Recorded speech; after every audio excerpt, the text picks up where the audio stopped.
Hi, thank you very much. Hope everyone had a great lunch and you're in the mood for good conversation. As the MC mentioned, we're going to be talking about resiliency in the global supply chain. So to kick this off, I think it's important to mention I'm Caroline, I'm the moderator, and please continue to submit your question. I'll be checking every between questions that we're talking about today. And then meanwhile, to kick off today, we have our honored guest right next to me. So let me formally introduce everyone. On my left here is Michael. Michael is Chiaro is our senior vice president from supply chain service line and CEO of Genpact. We also have Peter Dressler here from our vice president. Sorry about the echo, but from the vice president corporate supply chain logistics of Infineon Technologies. We have KL, again, the managing director here from global supply chain of Applied Materials. And last but not least, Sue Pai Oak, head of business development from Siemens. Now, over the last couple of years, it's been tough, right? We've been dealt a very set of challenging cards due to the COVID pandemic, the enactment of the CHIPS and Science Act, and geopolitical tensions. And that really just further adds to the pressure in the global macro environment, specifically to the supply chain industry. So with that, I think maybe we can start with vulnerabilities, right? With you gentlemen here, could you share your thoughts about the current state of the supply chain? And what are some of the challenges or vulnerabilities maybe you and your companies have dealt with in the last couple of years? Michael, maybe we start with you. Thank you, Caroline. I think there's three key vulnerabilities that we've seen our clients experience as we analyze coming out of the last 3 years. First of all is a lack of systems, processes, and more importantly, operating models that enable companies to be agile. Volatility is going to be something that persists as we move forward through the digital/AI/sensory evolution that we're on. And the ability to accurately predict what's going to happen 2 and 3 years from now is always going to be an imperfect science. But it's required due to the time to build new fabs and bring new supply on board. So with that imperfection in the forecastability of the future, you need to be agile to respond when your bets prove to be incorrect. I think that's the first thing we've seen. Second thing is lack of talent and availability. So consistent decades of underinvestment from a talent standpoint has created both shortages in the manufacturing space, but even in the operations and decision-making space of people who are analytically inclined and technologically native. And then I would say the third, which I think is the most obvious, is we've seen challenges with the resiliency of the supply base. So while the largest companies in the industry have the ability to support the type of growth and pivot from a product portfolio as mix changes, some of those suppliers and the suppliers of those suppliers do not have that same degree of flexibility. So the bottlenecks sit below the surface, just like the bulk of an iceberg sits below the surface of the ocean layer, and it's something that the industry needs to address. Sounds good. So what are you seeing, Peter, in the industry? I think what Michael mentioned is definitely very important elements. I would now look a little bit stronger onto the logistics part, as this is the core area on my side. And I will also share later a little bit about what happened, unfortunately, last year. Due to the fact that one of my core locations is in Shanghai, I really could experience heavily what it means if you don't have the capability to be very fast, able to adapt and to change topics on the way forward.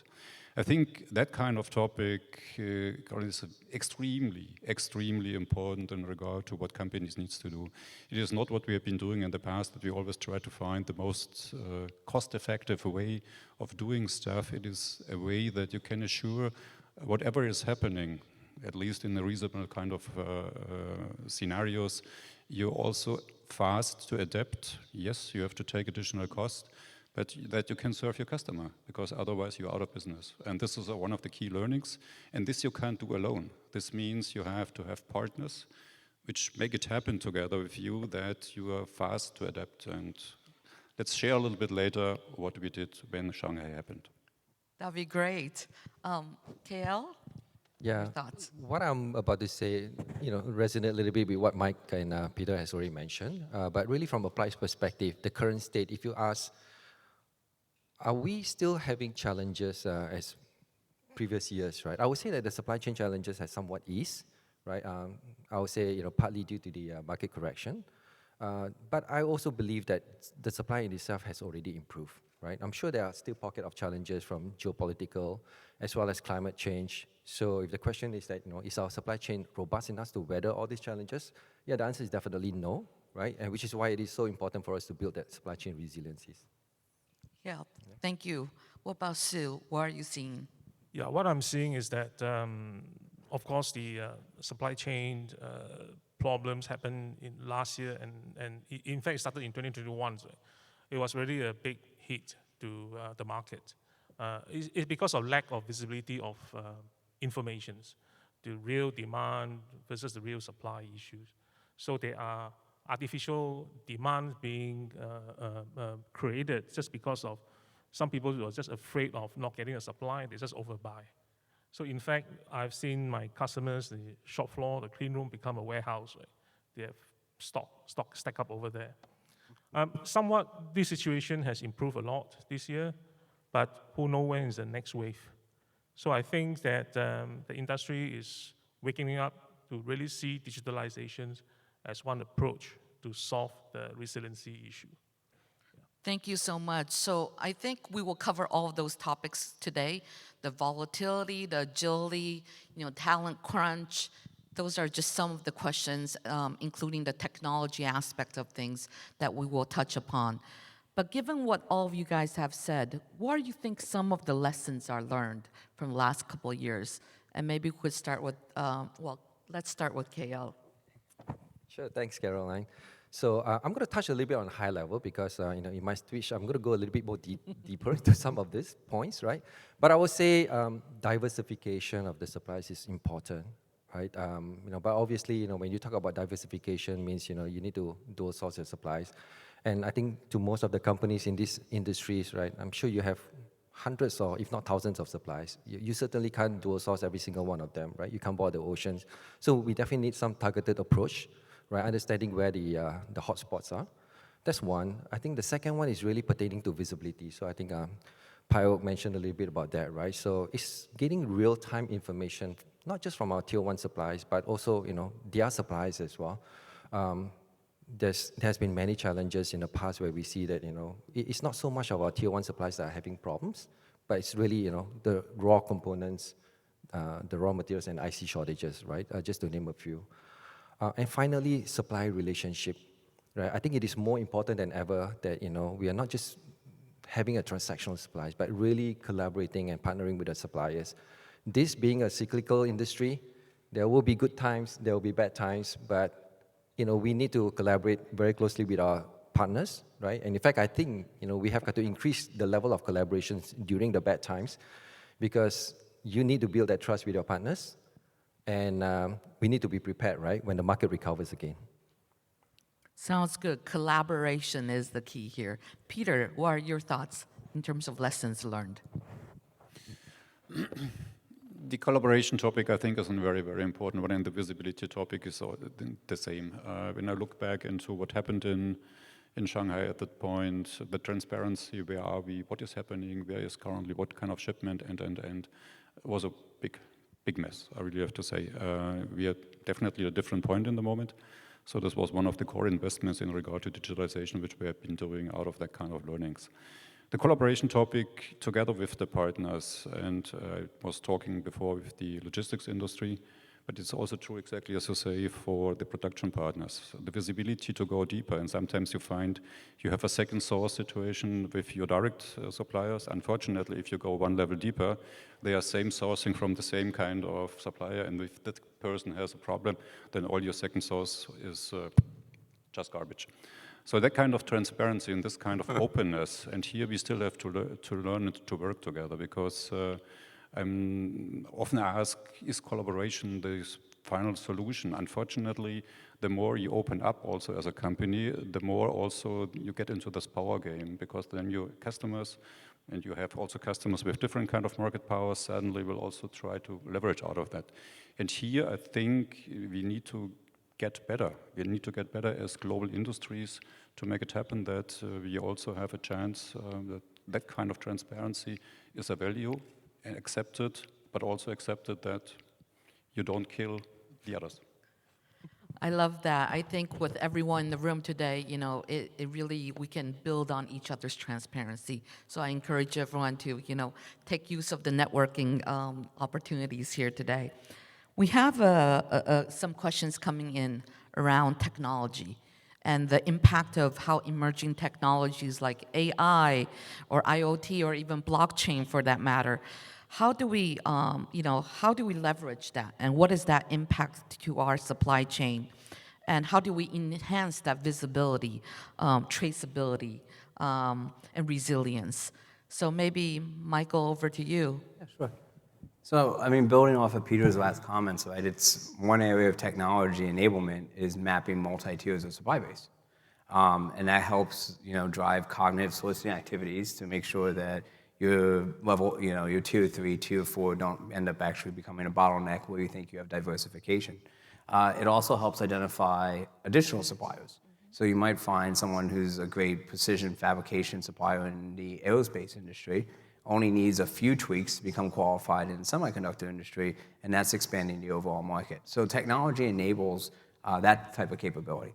I think where we've seen clients struggle is even when they do have the visibility, do they have the internal processes so technology enables workflow, as an example, to actually take action and decisions? It's one thing for a technology system to tell you that 47% of the world's neon gas or 80+% of the world's krypton gas is in danger with the Russian-Ukraine conflict. It's another thing being able to then drive a workflow to say, how do I actually go and resolve that challenge and problem? So I think that's one area. Second area, not to buy into all the generative AI hype or overhype it further, but there is a huge talent shortage, right? And if companies are not willing to look at how do you leverage things such as generative AI to take transactional tasks off of human capital to be able to then reinvest in that capital and right skill them for the jobs that are still human dependent, it's going to be a challenge because we just simply cannot flip the educational system at the speed we need to be able to support the growth that sits before us. And then I would say the third thing is, we are finally starting to see some truly practical applications of AI as well as large compute from a sensory standpoint in the manufacturing space, whether that's fab optimization, whether that's predictive maintenance and uptime. But given the fact that we know the front end from a fab standpoint is still constrained to the overall projections of the market, and we've seen $17 billion investments in Texas and $20 billion investments in new fabs in Ohio, we need to make sure that we're squeezing every possible usable die out of the front end and have it optimized to the demand signal. And that includes things such as predictive maintenance and uptime, excellence, as well as optimization of fabs. So those are like three key areas I would say are practical, and companies that are in the leading edge are already putting it into practice. Sounds good. Sue, what are you seeing in terms of technology and advancements to our industry? Yeah, I mean, Siemens is really a technology company. So what we are seeing, let's say, for example, in semiconductor industry, who is our end customers? They are electronics company who need to buy and consume the electronic components that came up from the IC. So one approach that we all been thinking is that why not we help the planner of the fabs, of the back end, to be aware of what's the market situation for the components. What are the components that which industry is needing it? What are they designing with it? What are the buying pattern and things like that? So these informations in the big data, crunch through AI, so you can get information to really know what products you can foresee that are trending up, trending down, so that you know that your production planning can plan better, your scheduling can plan better. So it is a way of supply resiliency, but not coming from your upstream material supplies and spare part supply, but more about how are you going to affect the downstream your customers. So definitely this is one way that the technologies come in very handy. So we are looking at that beyond just manufacturing, but we look entire planning side of it. Thank you. Would you like I would like to add one topic because I believe we are to some extent also overrating these technology topics in such a way. We are still missing some elements which are basics behind. What do I mean? We have already a lot of systems who could do a very good planning, and we could let them run. Yes. Unfortunately, we are not yet, at least probably in most companies, at least in our company, not giving up, and people still touch and change and adapt. And this very often leads to a situation that the plan at the end of the day does not fit together anymore. Yes. We need, in preparation for AI, to understand that some algorithms are faster and more intelligent as us as people. And here to let loose this kind of change management will be an extremely important element looking forward. And here, this also fits to what you said before, Michael. You need to have people coming in who have a different mindset in regard to that, who help on the change management. Extremely important, extremely important. Yeah. Thank you for bringing that up because I feel like what's underlying today's conversation keeps on coming back to talent. So maybe I jump ahead first, right? We have a question that came in from the audience here around, in terms of one of the major pillars of being resilient is having a resilient team. So any recommendations on how to help the teams improve that resilience? Anyone want to take this on? KL, maybe? I can start. Yeah. Maybe I'll start first. I think it's good to hear that we all come to the realization that semiconductor industry is definitely short of talent, right? So I think first we need to attract, then we need to retain as well. We need to do both at the same time, right? So I mean, if we truly believe that we are on the trajectory to a 1 trillion by the end of the decade, we need to start building that talent pipeline right now. So, but really speaking of, but retaining is also very important, right? Because, I mean, this is a very close industry, right? I do see people, move about, between companies, but they largely stay within this industry, right? So, certainly, developing a talent, moving along with the change of the innovation and the industries is really critical, right? Keeping up to the changes.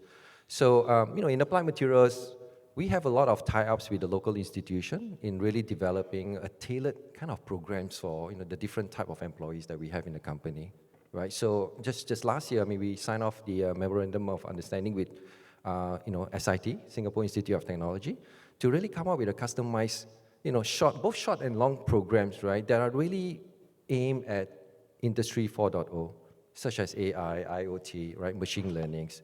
And, I think this is really critical, right? And, Applied is definitely committed to making sure that this is a right investment because it will go a long way in the future. Anyone want to? Sure. Mike. Sure. This is going to give away most of my next talk, so I'm just going to save everybody a bunch of time. You don't have to show up to the next presentation.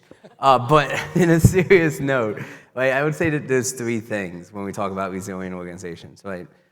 Number one, has the company taken the time at the executive level to step back and even just establish the most basic things, such as a cross-functional risk council, in which the ability and analysis and impact of risk is factored into corporate decisions? And most of the times, the answer is no, right? So from a sales and commercial standpoint, they're going to go out and chase that, tier 1 dyno that has a ton of fallout, that has a low probability of hitting, and all of a sudden have a ton of unrequested supply. It's going to happen, right? And if we don't have a structured council in place to be able to support that and balance the competing metrics across the different business functional domains, it's very hard to build resiliency into the team. I would say that's number one. Number two, a lot of resiliency, to Peter's comment, includes leveraging technology assets. But I'm sure most of you have gone through a technology deployment, whether it's an advanced planning tool, or a TMS, or a WMS. And at the end of it, you're still basically having people dump data out to the comfort pillow, which is Microsoft Excel, compute over there, and then bring it back in. Well, that's not resiliency, because you just went and spent a bunch of money on an application to reduce latency and to enable data-empowered decision-making to then go back and say, my institutional knowledge and offline analysis is more important and better, which creates disconnected decision points and disconnected data from your colleagues and your peers. So you can't be resilient if there's 5 people and they're all paddling the oar at different speeds on the ship. And then I would say third and not least is being able to execute in supply chain is critical, but the historical model has been, I'm always gonna build all that talent in-house. Well, let's be honest. Adoption of an AI forecasting model doesn't necessarily have to be an in-house talent. That can be an outsourced talent, and it could be an outsourced talent in which you're measuring forecast value add that your sales and commercial or your BU or your marketing leaders are adding to that baseline forecast. So if you're having challenges driving change in mentality of people inside your organization, there's tons of different aspects across the value chain where you can leverage a partner in which that partner can basically be held to execute in that manner. And I think companies have been resistant to that in the supply chain space because execution in supply chain is so critical to being successful in the industry. So I want to complicate that even further. One of the themes of today is talking about collaboration, right? So supply chain, you have upstream, downstream. How do we all come together as an industry and be better collaborators with each other? Anyone want to take this question? Yeah, let me start on that. I think the current situation, what we also see from the geopolitical point of view, will force us to work together. So it is not a question that we need to do so, we will have. There is no way out. And I think you also have been seeing the announcement from the European and the German news lately. The working together between NXP, Bosch, Infineon and TSMC on these kind of topics, and I think this will go on. There will be a lot of topics where we really have to manage and will manage across different companies, that kind of approach on the way forward can be done together. It will not be a situation that you do it alone. And I'm here very confident, and frankly spoken, I believe also this is an extremely important part to safeguard that we are not running into topics like in the Ukraine, that we are really also getting the understanding between different regions, countries, and to a better shape. And hopefully with that kind of connections establish a bound that we don't go into more difficult situations. So. Yes. Great. Another reason for everyone to network a little bit after this, and let's come up with a solution together. Another topic that's up for discussion is probably around environmental sustainability. How can the semiconductor industry really balance the pursuit of the sustainability goals, right? And what is imperative for the supply chain resilience as part of that? How do we balance out or find synergies between those two? So maybe, Sue, you could take this on? It's very challenging questions. I know, it's a big one. I think perhaps one way we could ask ourselves is that while sustainability and resiliency are pretty conflicting from time to time, but we know that sustainability is a humankind long-term goal. Perhaps one of the approaches is that develop sustainability thinking into the company culture. When I say developing things in the company culture, doesn't mean you put a few posters around the wall, put up some KPI, that is not culture building. I'm not a guru in corporate development, someone else will do better than me. But assuming that the company culture already have sustainability built in, people are embracing it and things like that, that even defining business practices, supporting sustainability. In that sense, when you define approach and processes to address resiliency, it becomes much better. So your resiliency will not be just forego sustainability. Just quick example, right? From time to time, when procurement, I hope there's no chief procurement officer over here, they will not go by just pricing, right? They will go into, beside price competitiveness, but perhaps the sustainability marking index of the supplier become a part of the consideration also. And if they come across supplier that have good track record, but sustainability is not so good, maybe they have a corporate relationship to help that supplier to improve on their indexes. So it become your company culture that you use sustainability thinking to improve on resiliency. But of course, all these are just culture, but I'm a system guy, I'm a technology guy. What else in technology can help you to do that? Now, one thing is that for all these things to do well, to track well, you need to have traceability, visibility, trackability, and things like that. So it boils down to the question about, can technology help you to do that? Definitely. In fact, we're seeing trend that many IDMs, they're really embracing digitalizations, and this is not just an empty words, but they put down projects and the future system in place to achieve this using a roadmap, put down, mark down business milestone to achieve that step by step. Behind what they drive them is sustainability, resiliency, visibility, traceability, trackability. Yeah. Okay. Any, I would like to add to that and now jump a little bit out of the own company going into partners. I'm currently very impressed what the logistics industry is doing. We are currently working heavily with companies in regard to what can we do, what kind of possibilities, and I really have to say they have been taken what you said, that this is an important element and this needs to be core part of the company culture. They have taken this really serious. They are really going into situations that all new buildings, what they are doing is either CO2 neutral or even positive, means gets more energy back than what they are consuming. And this is also what the semiconductor industry needs to do. We need to really look into where can we reduce significantly our water consumption, where can we reduce our energy consumption, how can we do all that kind of stuff. I will share a little bit later what Infineon is doing. This needs to be a core element what the company has in mind. And it needs to come from the board level. On the other side, it needs to be appreciated from the people. And in the meantime, on our side, the own people are pushing us heavily forward. so Can from, I build on that just real Yes, quick, please. real fast? So what I find ironic is 74% of Fortune 500 companies at a board level have some type of ESG initiative. Yet at a C-suite level, when we're speaking with clients, consistently there's this idea that sustainability and profitability are a trade-off, right? But here we sit in a room where the leading lithography company in the industry has 96% of every machine that it's ever put in the field still in the field. It's going out and is proactively reclaiming pieces from installed equipment to help with shortages of critical components for first initial build.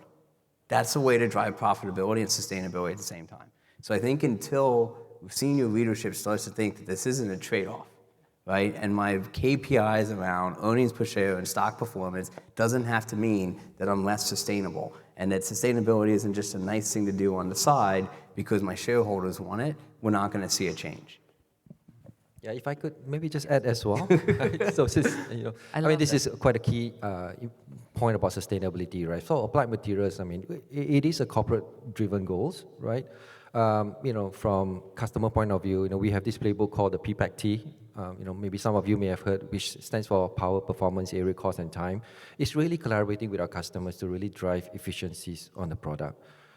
From the supply chain front as well, right? I think 3 years ago, we announced the Success 2030, which really stands for Supply Chain Certification of Environment and Social Sustainability, right? It's really collaborating with each and every one of our key partners to drive, responsible operations, the sourcing of minerals, and then, having a minority and women-owned companies as well, right? Those are at the corporate level, right? And then obviously over here, we also put that to play with our employees as well. We have one of the employee resource group called the Alliance for Sustainability, which we really gather all the employees together, do all the good stuff like, tree planting. In fact, just last weekend, we commemorated Mr. Lee Kuan Yew's 100th anniversary by planting 100 trees in Singapore, right? And, I think certainly there are a lot of other things. And, in December last year, we announced the groundbreaking of our new plant, right, in Tampines, not far away. It is built with the sustainability in mind, right? So, we're energy efficient. So I think all those goes and adds into the sustainability part of it. I'm feeling super energized that, we're starting this topic. And I hope that next year and the years from now, we can come together and continue that journey on sustainability. But meanwhile, we have a couple more questions that came in. One question is around transparency and the need for transparency in supply chains. Should there be an effort to make it mandatory for certain aspects to be shared in the industry? And what are your thoughts, if any of you guys have comments on this? You can give it to me. There you go. I think for the overall efficiency of the value chain, it would be in everyone's best interest. I mean, just think of like, the challenge is that you need a place to be able to put that visibility and transparency that's considered a clean room and protected so that people who are participating and people who are not participating or people who are participating as not good actors are not gaining competitive advantages. And until you can provide that level of assurance, I think it's going to be challenging for companies to do it. But from the very onset of the conversation, like you guys all experience it, you're in a heavily constrained environment and 50, 60, 70% of the order book is bogus, right? Because they know that you're doing fair share or equal share and they're just trying to get their piece of the capacity. You're in a very unconstrained environment and there's no orders on the books until the very last second because they know that they can drive you for price negotiations at the end of the quarter when you're desperate to figure out, hey, what do I push this, die from die bank through to finish to fill out. So I think that there's a huge value in it. But even like ourselves, sometimes when we're working with the foundry, we're working with the IDM and the OSAT, and they all have the same goal. And we're like, we see all the data. Let us just coordinate the conversation. There's still a resistance to it.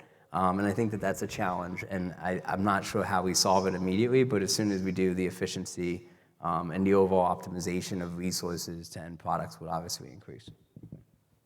Great. I'm going to keep us moving because the chatter is getting exciting here. There's another question from the audience around diversification. So going back to that topic, how should companies balance cost pressures while still remaining resilient to supply shocks? I think at the end of the day, you need to have for yourself a figure what is the impact in case you're running into a specific bad scenario. And this tells you very easily, can you afford it? And then you will find out that to have some backups might be a very good idea. So on my side, when we have been having the Shanghai topic, it was a very easy topic. I was at the time getting the message, what happens in Shanghai. I was giving my CEO a short call. I said, prepare yourself for that kind of amount of money, at least. And he was just telling, go ahead. So from that side, you need to make here some bold decisions, whether you want to have it, otherwise you risk all the other elements. Very simple. Okay, there you go. Please come and have a conversation with Peter afterwards. A couple more questions from the audience. What are some possible avenues and initiatives from the government, academia, or other bodies would you suggest to help reduce supply resiliency risks? I'll take a quick one. Being the American on stage, I'll say U.S. CHIPS Act gets a lot of press coverage. It's $52 billion. Okay, new fab that are coming up in the U.S. was 17 or 20 billion of that. So if you want to realistically support the ecosystem, the people who are most ill-capitalized to unlock the bottlenecks in the supply chain are not the ones that you see in the news getting the money from the CHIPS Act. So you could start right there, right? I think that that's probably like the very first starting point to kind of help, reduce it. Secondary thing is there's critical raw materials that are only in certain geographical parts of the world. So if you're not able to orchestrate across those governments, it's going to be very, very hard to reduce some of the geopolitical risk, to be able to get into secondary and tertiary sources of supply. And without that, redundancy and resiliency is going to be hard to achieve. All right. Thank you so much. So with that, I actually want to move to the last portion of it, right, which is around future trends.